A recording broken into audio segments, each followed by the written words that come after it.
Over the last month or two, I've been running some polls on my YouTube community tab on how good Sacred Stones units are, and it was interesting to see what people had to say about each unit. I didn't provide any criteria for ranking, so based on the comments, I know some people were ranking on a wide variety of playstyles. Still, most units ranked within one tier of where I would have put them. The biggest surprise of the list to me, though, was on the second to last day, which was the day for ranking FE8's Manakete, Myrrh, who I would have put into just okay, but pretty near the top of just okay if it were an ordered ranking of the category. However, Myrrh was pretty definitively voted into the really good category, and placing really good in this poll puts you in some pretty elite company. The only units Myrrh shares this tier with are Seth, Vanessa, Garrick, Ephraim, Cormag, and Tethys. So being in this tier would make Myrrh at worst the 7th best unit in Sacred Stones, and that's above units like Dusel, Tana, the Cavaliers, Mulder, and Artur. That seemed pretty high to me, even accounting for different playstyles. So I decided to do another playthrough of FE8 and pay close attention to Myrrh in order to get a better idea of why people like her more than I do, and also to see if I feel like I'm underrating her a bit. And my conclusion was that I do think really good is overselling what she does, but also that I think she's one of the best designed units in the game, and probably the best designed Manakete in the series. So I'm going to talk about how I feel Myrrh can be helpful in a playthrough, and then why I think she's a fantastically designed unit. To start with, let's look at what the unique traits of Myrrh are, because she's a pretty unusual unit. Myrrh is a Manakete, meaning that she can't attack with traditional weapons, and is instead limited to attacking with a Dragonstone. There's just one Dragonstone in the game, and Myrrh is kind enough to come with it. She joins at a low level with poor bases, but the Dragonstone provides significant stat increases when it's used. Plus, it's effective against monsters. That effectiveness is a big deal because Myrrh joins in Chapter 16, which is pretty close to the end of the game, just a couple chapters away from when the majority of enemies are going to be monsters. Even better is that Myrrh joins at level 1, meaning she gets a ton of experience for every kill she takes, and her growths are fantastic. So you can feed her a couple kills in Chapter 16 and 17, and she'll just be rolling for the last few monster maps. The trade-off is that her Dragonstone only has 50 uses, which will come out to more like 30 to 40 attacks since she will likely need to double to kill enemies sometimes. And at least a few of her attacks will be spent on feeding her kills to level up, rather than to nuke a monster that would otherwise be tricky to deal with. So realistically, Myrrh has the potential to do about 30 rounds of meaningful combat, give or take a few depending on how many she needs to double and how many kills you decide to feed her to level her up. That's not a ton, but there are only 5 maps left in the game, so if you save her for important enemies, it's plenty. Her movement is a mixed bag. She's on 6 move, which is a little low, but she flies, and that can be useful on multiple of the maps she's present for in ways that I'll get into when we go through each map. She's also locked to 1 range, which is a little unfortunate for her. So basically, the gimmick of Myrrh is that she has 6 move, 1 range, and a limited number of attacks, but she flies, and after just a few levels, she one-rounds lots of enemies, especially monsters.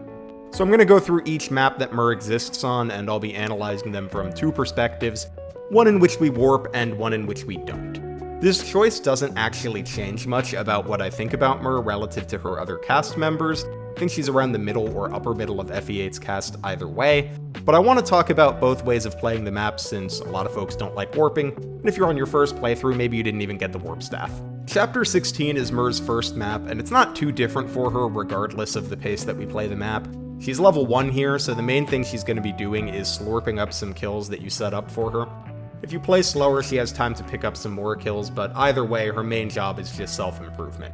She's not strong enough to be wrecking difficult enemies yet, and the map doesn't have any monsters for her to get effective damage against, so Myrrh just wants to pick up some kills and get on her way to becoming big enough to wreck enemies in the later chapters.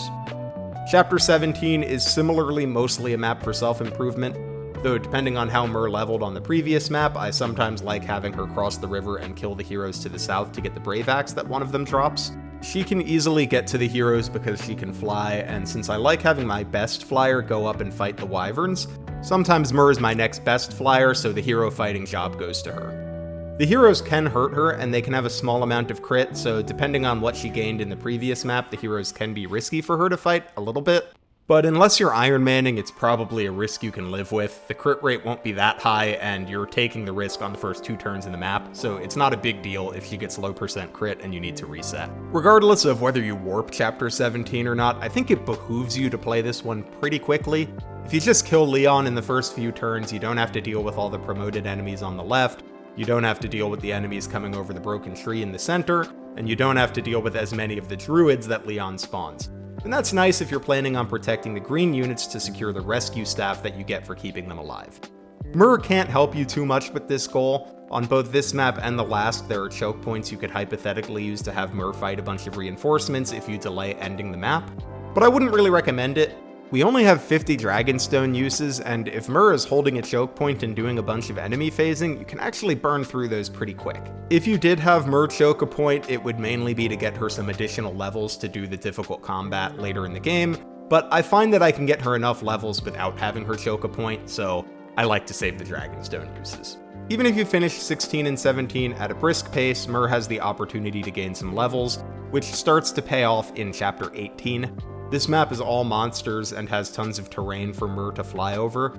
As a result, she can get to some of the eggs quicker than your grounded units, plus she can pick up some kills along the way. So she's nice to have on this map, and killing eggs is going to give her a lot of experience, which is great. Chapter 19 is probably Myrrh's least exciting map. If we're warping, it's an easy 1 or 2 turn where nobody really does anything except for the staffers and the boss killer. Maybe Myrrh can pick up a kill or two with this strategy.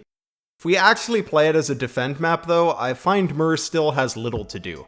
When you play this map as a defend map, it usually involves holding some choke points with some bulky units. And if you're doing the choke point method of beating this map, I don't think Myrrh is the best for the role. The map is loaded with enemies, and your choke point holder is gonna fight a lot of them. So if you let her, Myrrh can pretty easily burn all of her Dragonstones just holding a choke in this map for a bunch of turns. You could unequip Myrrh and have her just stand in the choke point to hold enemies off until the defend timer is finished. If she's gotten enough levels prior to this chapter, she won't die here as long as she has access to a healer.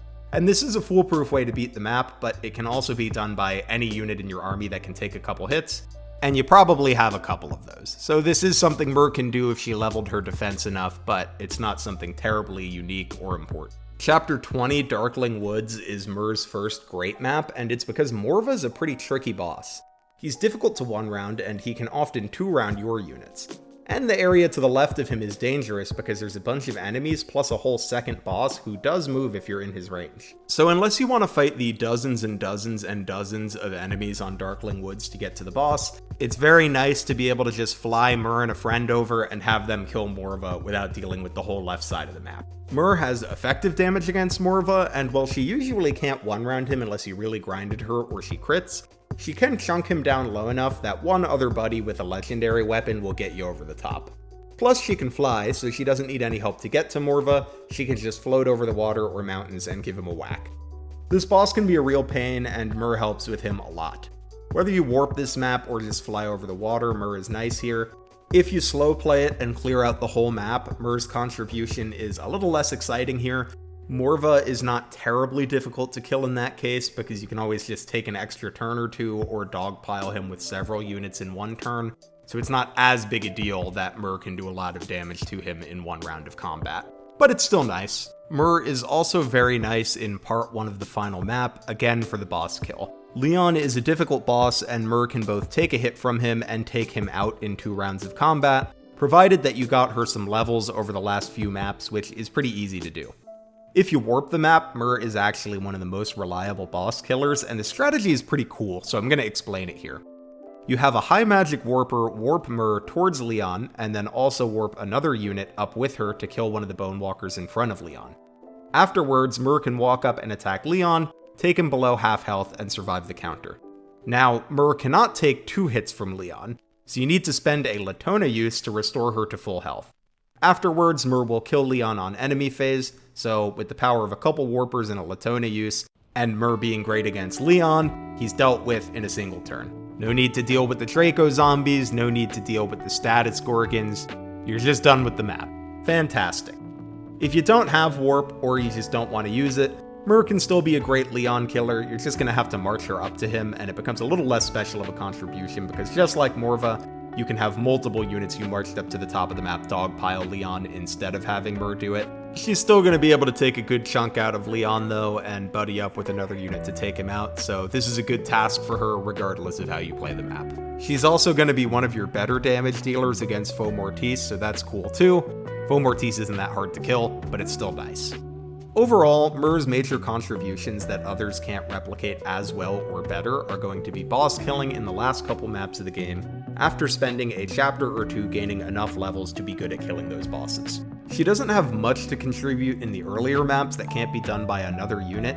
If Myrrh got a bunch of levels in 16, she could kill Leon in 17, but so can Seth, Dusel, Garrick, Joshua, and Cormag, and most of them do it with better move, access to 1-2 range, or both.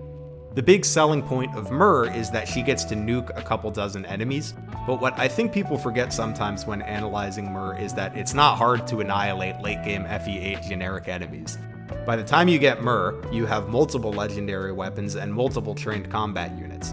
Her Dragonstone is effective against monsters, which is great, but most monsters suck. You just got a bunch of monster-effective weapons, so most of your good combat units can also one-round those monsters. They just have the option of going 1-2 range when it benefits them, plus many of them have better move as well. For these reasons, Myrrh mostly shines against the really difficult monsters like Morva that your other units can't easily kill. But unfortunately for Myrrh, there just aren't that many monsters like Morva for you to fight. Anyway, none of this is to say Myrrh is bad. I use Myrrh every playthrough, and you should too. She makes 2 tricky bosses a lot easier. If you need her to randomly kill an enemy, she usually can. She's not too costly to train.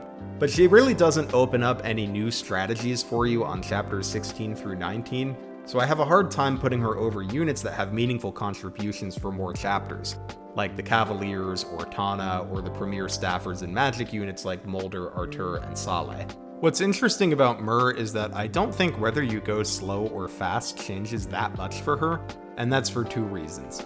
First, no matter what pace you go at, there's a hard limit to how many times Myrrh can attack. We can slow down so that she can do more generic enemy combat, but if we have her really go ham on enemy phase on chapters 16, 17, or 19, that's going to be most of the combat she gets to do for the playthrough. Additionally, if you're really playing the game at a slower pace, your other units will also be stronger because they will have fought more enemies prior to Myrrh joining your squad. So in a slower playthrough, instead of having 1 or 2 combat gods, you might have 3 or 4. Or you might have 1 combat god that's even godlier than usual. So Myrrh's ability to nuke an enemy becomes less unique.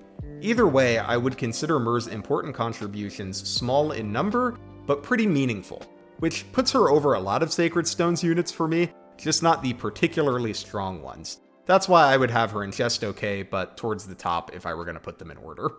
Although I may be a little down on Myrrh's performance compared to the poll results, I still do think she's one of the best designed units in Sacred Stones, because somehow they managed to package the fun of a growth unit and the power trip of a deployable dragon into a unit that's only around for 5 chapters.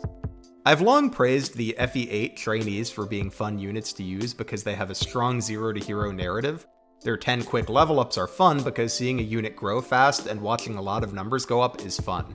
The way that Myrrh works isn't exactly the same, but for me it scratches the same itch but even better.